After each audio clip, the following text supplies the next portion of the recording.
Os brasileiros votaram no Bolsonaro ou na família dele? Quem comanda o Brasil? É o Bolsonaro ou é o general Mourão? O Haddad, assim como o petismo, tem uma predisposição muito grande a defender o bandido. O que você achou do Chico Buarque pedir a ajuda do Papa para soltar o Lula? O João Dória não cumpriu os 4 anos de mandato como prefeito de São Paulo. Ele prometeu isso na campanha. Ele enganou os paulistanos? Você é a favor ou contra o fim do foro privilegiado? Seu partido tem vários políticos investigados na Operação Lava Jato. Isso incomoda você?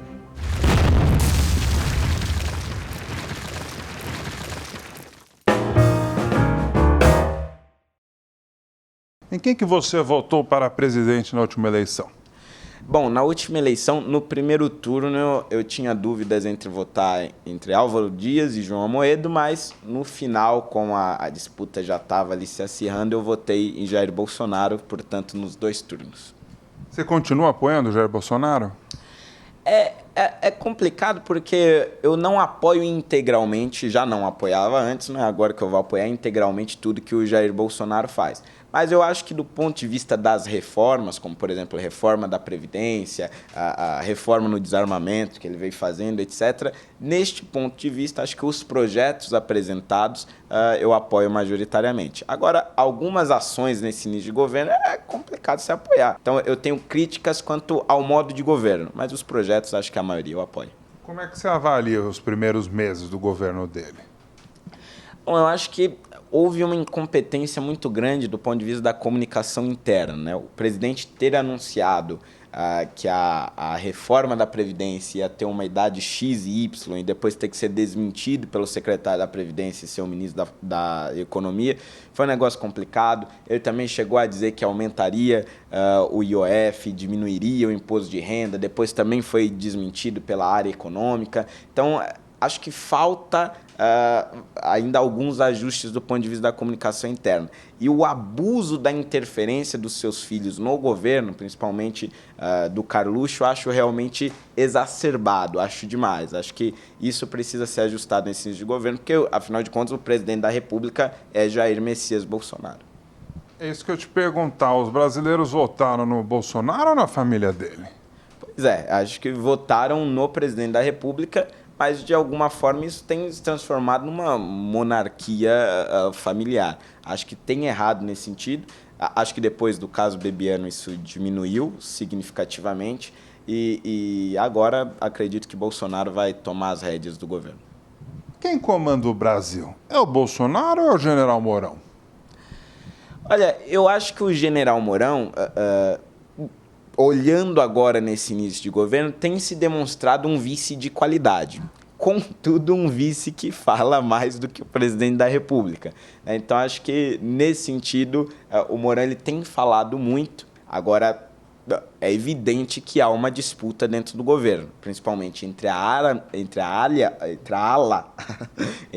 militar e a ala olavista, né, ou olavete, seja lá o que for. Acho que há um conflito ali dentro e Bolsonaro, em um determinado momento, vai ter que escolher um lado ou outro.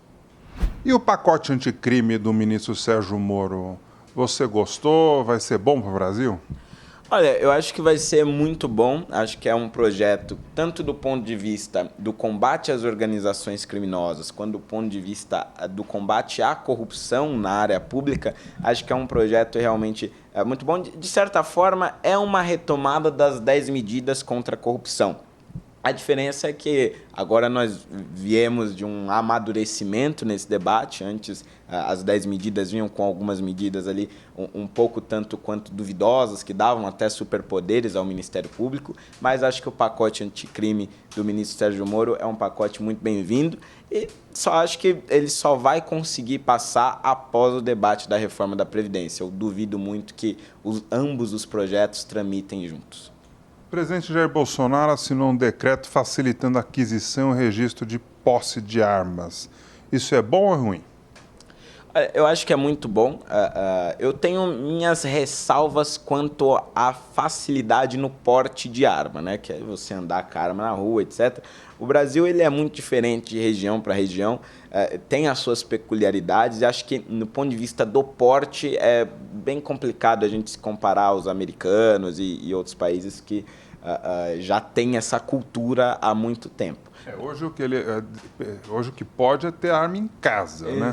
Nós não chegamos ainda no poder andar armado na rua. Exatamente, e eu tenho minhas ressalvas quanto ao porte. Agora, a flexibilização da posse, né, que foi o que ele fez, deixar a pessoa ter a sua arma em casa com uma maior facilidade, acho que foi muito importante, principalmente quando tirou aquela subjetividade da Polícia Federal, né, que basicamente se passava por todos os processos, demonstrava sua capacidade psicológica e tudo mais, e no final a Polícia Federal dizia se você tinha ou não direito a ter essa arma, mas com critérios absolutamente subjetivos. Então, acho que clareou muito nesse decreto, acho que deixou esse direito à legítima defesa evidente e foi muito bom nesse ponto de vista. Outro dia você disse que o Haddad defende os bandidos. Por que você falou isso?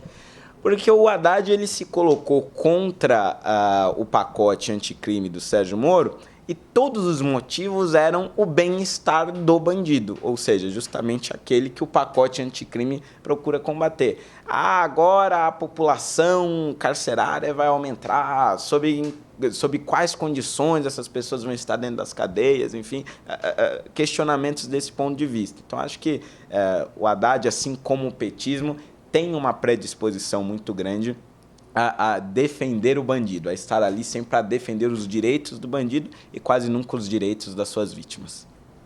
O que você achou do Chico Buarque pedir a ajuda do Papa para soltar o Lula? Eu acho que foi um desserviço completo, né? Ele tentou levar a sua santidade uma narrativa absolutamente mentirosa sobre o que tem acontecido no Brasil. Chegou a dizer que a democracia brasileira estava em risco, sendo que há pouco tempo nós tivemos eleições e o Partido dos Trabalhadores, né, o PT, foi o partido que teve a sua maior bancada eleita na Câmara dos Deputados, apesar de todo o desgaste pelo qual passou, etc. E, além de tudo, dizer que o Lula é um preso político, apesar do processo dele, né, dos processos dele, estarem tramitando como de quaisquer outros brasileiros, na primeira instância, na segunda instância, etc. Então, acho que foi um desserviço muito grande, mas eu tenho certeza de que o Papa tem melhores informantes que o Chico Buarque. No passado você apoiou o João Dória, e hoje, como é que está a relação de vocês? Hoje é uma relação mais distante, né? Mas definitivamente João Dória ele foi uma melhor opção do que Fernando Haddad para a prefeitura e foi uma melhor opção do que Márcio França para o governo do estado, que eram figuras que tinham um alinhamento maior com a esquerda. Márcio França chegou a receber o apoio do MST e do MTST, quer dizer, São Paulo sempre tentou se livrar a todo custo do PT, desses movimentos praticamente terroristas, invasores, etc., e quase chegou, quase se rendeu ao petismo de forma disfarçada com Márcio França. Então, acho que João Dória, nesse sentido, prestou um grande serviço. Agora, falta ele entender que ele está onde está hoje, não por conta dos méritos da figura dele ou por conta dos méritos que ele teve na prefeitura, mas sim por conta do grande antipetismo de São Paulo que o conduziu ao Palácio dos Bandeirantes. Acho que este detalhe é muito importante ele ter em mente. O João Dória não cumpriu os 4 anos de mandato como prefeito de São Paulo. Ele prometeu isso na campanha. Ele enganou os paulistanos? Olha, eu acho que não teria tido o menor problema João Dória cortar o seu mandato no meio se ele não tivesse prometido cumprir os 4 anos. Eu não acho que seja necessariamente um problema você cortar o seu mandato no meio, desde que você deixe isso claro para o seu eleitorado. Olha, eu estou indo aqui, etc., mas talvez, se surgir a oportunidade, eu não vou seguir. Eu não vou abandonar meu mandato, etc. Então, você está criando um compromisso, que foi o compromisso que ele criou. A partir do momento que ele tinha criado esse compromisso, não tinha o direito de desfazer como desfez. Por isso, inclusive, perdeu a eleição para governador dentro da capital paulista, né? Aqui venceu Márcio França nesse sentido. Então, acho que falta ele ser mais honesto com o seu eleitorado. Como você avalia os primeiros meses do governo dele em São Paulo?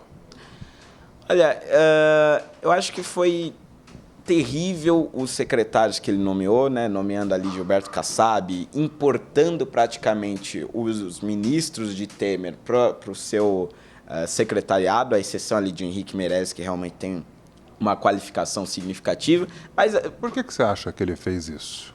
eu acho que ele não entendeu o processo pelo qual o nosso país passou. Ele ainda se sente dependente da política tradicional, da velha política, e por isso trouxe esse secretariado. Então, desse ponto de vista, foi péssimo. Mas as medidas que ele tem anunciado de privatizações e concessões de alguns equipamentos públicos, extinção de algumas empresas estatais, acho que tem sido positivo nesse sentido. Você é a favor ou contra o fim do foro privilegiado?